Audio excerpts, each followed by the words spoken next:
దేవుని పరిశుద్ధ నామములో మీ అందరికీ ప్రత్యేకమైన శుభములు, అలాగనే ఆశీర్వాదములు, ఆశీస్సులు కలుగునుగాక.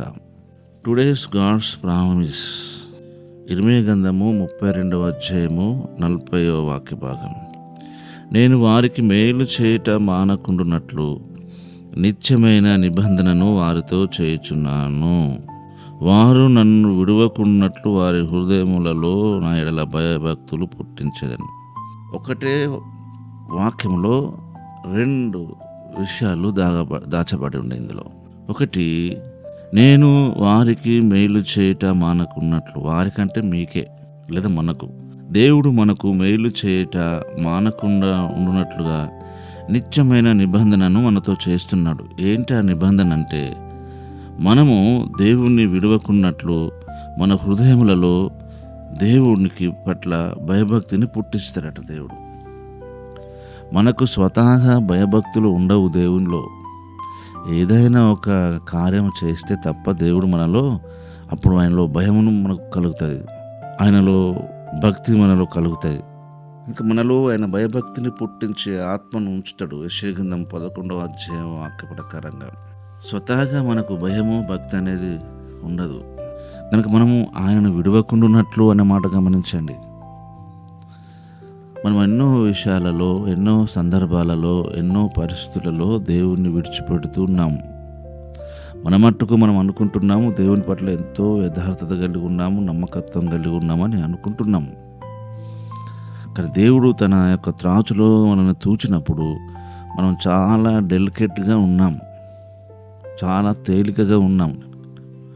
అంత డెలికేటెడ్గా ఉండడానికి కారణము మన పాపమే, మన దోషమే. మనము దేవుణ్ణి సరైన విధానములో అర్థం చేసుకోకపోవడము, ఆయన విధానములో మనము ఆయనను ఫాలో కాకపోవడం, మన విధానములో మనము ఫాలో అయి దేవుని దృష్టిలో ఎంతో గొప్పవారమని మనం అనుకుంటున్నాం.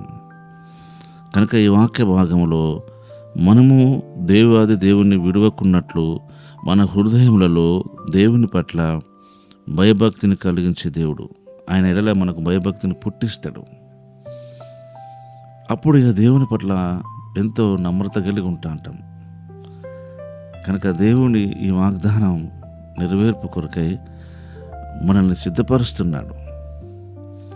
కనుక దేవుడు తన సేవకుల ద్వారా ఎన్ని విషయాలు చెప్పినా, ఎంత హెచ్చరికలు చేసినా అంతగా మనం దాన్ని పట్టించుకోము.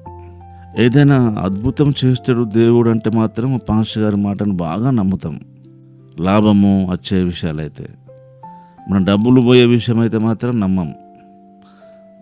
మన శ్రమ ఖర్చు పెట్టే విషయంలో అయితే నమ్మం. డబ్బులు వచ్చే విషయంలో అయితే నమ్మగలుగుతాం. ఎంత బుద్ధిహీనత కలిగిన వారమో. కనుక మనము దేవుణ్ణి విడవకున్నట్లు ఆయన ఎడల మనకు భయభక్తిని పుట్టించే దేవుడు ఆయన. కనుక మనతో గొప్ప నిబంధన చేశాడు.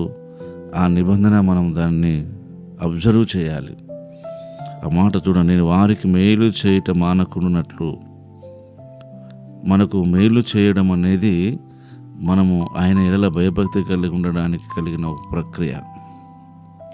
అంతకంటే గొప్ప మేలు మరొకటి లేదు. మనం మేలు అంటే ఏదో అనుకుంటాం.